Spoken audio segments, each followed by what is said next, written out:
salaamaaleykum mbokk yi ñu ngi leen di nuyu di leen gërëm ñu ngi ci assemblée générale bu COMES ginnaaw bu ñu wootee 48 heures renouvelables mu imposé tey ñu jàkkaarloo ak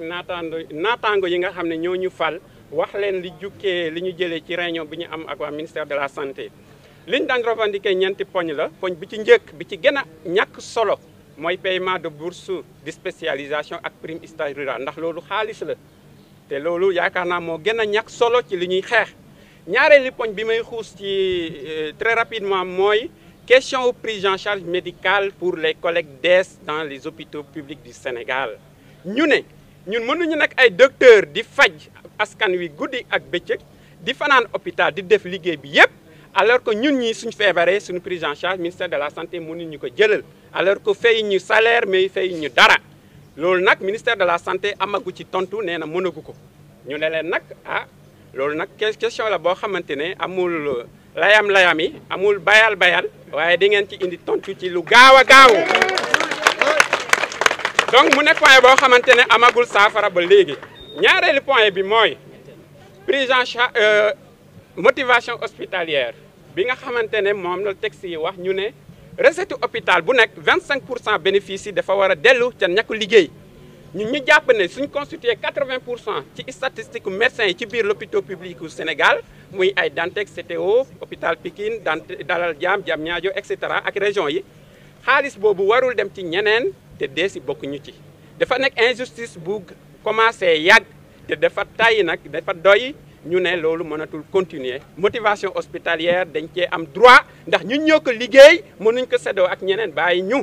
donc loolu tamit nag question boo xam ne ministère mu ngi remonté mu ngi balancé bal bi ne suñuy professeur ñoo d'accordul ñu ne leen loolu mënta nekk dëgg ndax suñuy prof xam nañ leen faale soxlawuñu xaalisu hôpital soxlawuñu motivation am nañ salaire université moo leen di fay mënuñu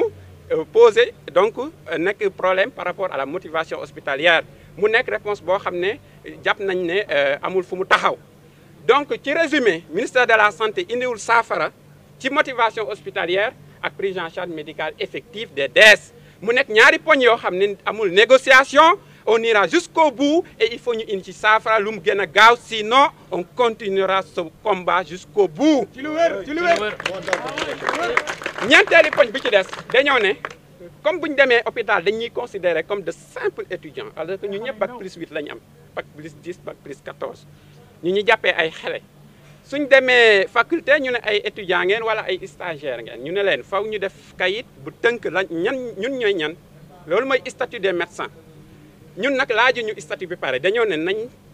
teg tànk bi njëkk pour ñu def statut mooy ñu convoqué ñëpp ñi mu concerné muy les ministères concernés santé enseignement supérieur finance les syndicats ak ñëpp ñu waxtaan pour mettre en place le statut parce que statut bi moo mën a régler yenn jafe-jafe yi notamment la question du congé de maternité est-ce que yéen xam ngeen ne docteur bu feebar nekk spécialisation da ngay redoubler wala chaque jour di nga xëy hôpital même soo wasinee soo xëyee di nga dellu hôpital wala nga ñu redoubler la est-ce que yoonu jàpp ngeen ne loolu yëfu nit la dafa doy du yoon te dootuñ ko nangu question boobu nag jàpp nañ ne ñu ci bëri société bi moo ko war a def préoccupation boppam surtout l'association des femmes juristes du Sénégal l'association également des féministes ndax question wu jigéen la te jigéen dafa am place du système de santé te lii ñuy def buñ xatal la du yoon du dëgg ku nekk congé ku am ku rafetul da nga war a am congé de maternité lu mu tuuti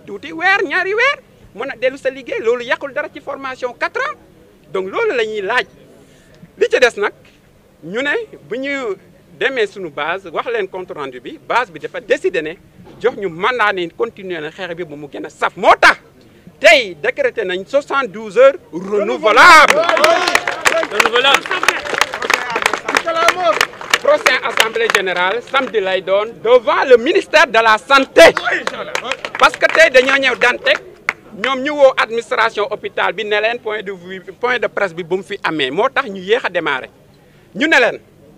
da leen di neex ñu def point de presse bi su leen neexul ñu def point de presse bi ndax ñun ay doomu Sénégal la ñu ay doomu Afrique la ñu ndax du ñun kese étranger yaa ngi ñun jóge fu nekk am yaakaar ci Sénégal ci en terme de spécialisation donc suñ fi ñëwee ngeen ñuy bun xatal naan du fi amee par force dañ ko fiy defee ndax xam nañ lu waaw dëkk bi fii mooy siège commerce ministère de l'intérieur moo ñu jox autorisation pour won leen na ñun xam nañ suñu yoon conférence bii di ñëw assemblée générale incha allah nous la tournerons devant le siège du ministère de la santé le samedi à 10 h.